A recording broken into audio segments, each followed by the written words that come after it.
पहला पाठ निर्गमन ग्रंथ अध्याय 32 पद संख्या 7 से 14। प्रभु ने मूसा से कहा, पर्वत से उतरो, क्योंकि तुम्हारी प्रजा जिसे तुम मिस्र से निकाल लाए हो भटक गई है। उन लोगों ने शीघ्र ही मेरा बताया हुआ मार्ग छोड़ दिया। उन्होंने अपने लिए ढली हुई धातु का बछड़ा बनाकर उसे दंडवत किया और उसे बलि चढ़ाकर कहा, हे इस्राएल, यही तुम्हारा ईश्वर है, यही तुम्हें मिस्र से निकाल लाया है। प्रभु ने मूसा से कहा, मैं देख रहा हूँ कि ये लोग कितने हठधर्मी हैं। मुझे इनका नाश करने दो। मेरा क्रोध भड़क उठेगा और इनका सर्वनाश करेगा। तब मैं तुम्हारे द्वारा एक महान राष्ट्र उत्पन्न करूँगा।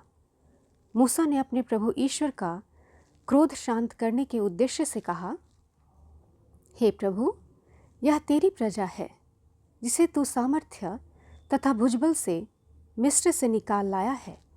इस पर तू कैसे क्रोध कर सकता है? अपने सेवकों इब्राहिम, इसहाक और याकूब को याद कर। तूने शपथ खाकर उन्हें यह प्रतिज्ञा की है, मैं तुम्हारी संतति को स्वर्ग के तारों की तरह असंख्य बनाऊंगा और अपनी प्रतिज्ञा के अनुसार तुम्हारे वंशजों को यह समस्त देश प्रदान करूंगा और वे सदा के लिए इसके उत्तराधिकारी हो जाएंगे। तब प्रभु ने अपनी प्रजा को दंड देने की जो धमकी दी थी उसका विचार छोड़ दिया। प्रभु की वाणी। ईश्वर को धन्यवाद। भजन अनुवाक्य। हे प्रभु, तू अपनी प्रजा को प्यार करता है, मुझे भी याद कर। हे प्रभु, तू अपनी प्रजा को प्यार करता है, मुझे भी याद कर।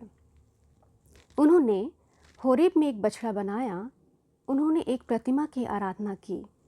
उन्होंने अपने महिमामय ईश्वर के बदले घास खाने वाले बैल की प्रतिमा की शरण ली। अनुवाक्य। हे प्रभु, तू अपनी प्रजा को प्यार करता है, मुझे भी याद कर। हे प्रभु, तू अपनी प्रजा को प्यार करता है, मुझे भी याद कर। उन्होंने अपने उस मुक्तिदाता ईश्वर को भुला दिया जिसने मिस्र देश से अपूर्व कार्य किए, हाम देश में महान चमत्कार दिखाए और उनके शत्रुओं को लाल समुद्र में मारा था।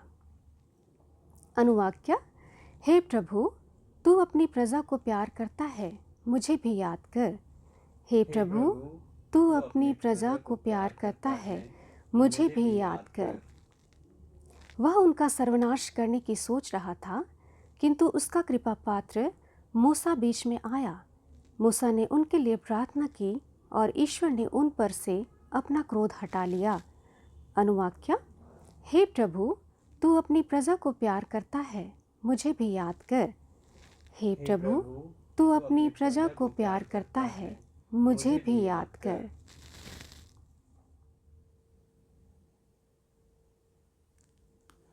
संत योहन के अनुसार पवित्र सुसमाचार अध्याय 5 पद संख्याएं 31 से 47 तक। तुम पर अभियोग लगाने वाले मूसा हैं, जिस पर तुम भरोसा रखते हो। यीशु ने यहूदियों से कहा, यदि मैं अपने विषय में साक्ष्य दूं तो मेरा साक्ष्य मान्य नहीं है। कोई दूसरा मेरे विषय में साक्ष्य देता है और मैं जानता हूँ कि वह मेरे विषय में जो साक्ष्य देता है वह मान्य है। तुम लोगों ने यूहन्ना से पूछवाया और उसने सत्य के संबंध में साक्ष्य दिया है। मुझे किसी मनुष्य के साक्ष्य की आवश्यकता नहीं। यह तो मैं इसलिए कहता हूँ कि तुम लोग मुक्ति पा सको। यूहन्ना एक जलता और चमकता हुआ दीपक था।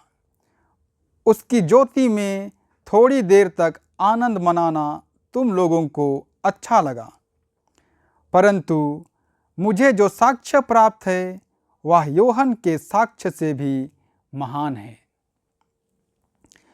पिता ने जो कार्य मुझे पूरा करने को सौंपा है, जो कार्य मैं करता हूँ, वे ही मेरे विषय में यह साक्ष्य देते हैं कि पिता ने मुझे भेजा है।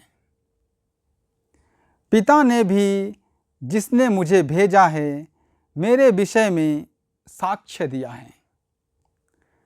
तुम लोगों ने ना तो कभी उसकी वाणी सुनी है और ना उसका रूप ही देखा है। उसकी शिक्षा तुम लोगों के हृदय में घर नहीं कर सकी, क्योंकि तुम उसमें विश्वास नहीं करते जिसे उसने भेजा है। तुम लोग यह समझकर धर्म ग्रंथ का अनुशीलन करते हो कि उसमें तुम्हें अनंत जीवन का मार्ग मिलेगा।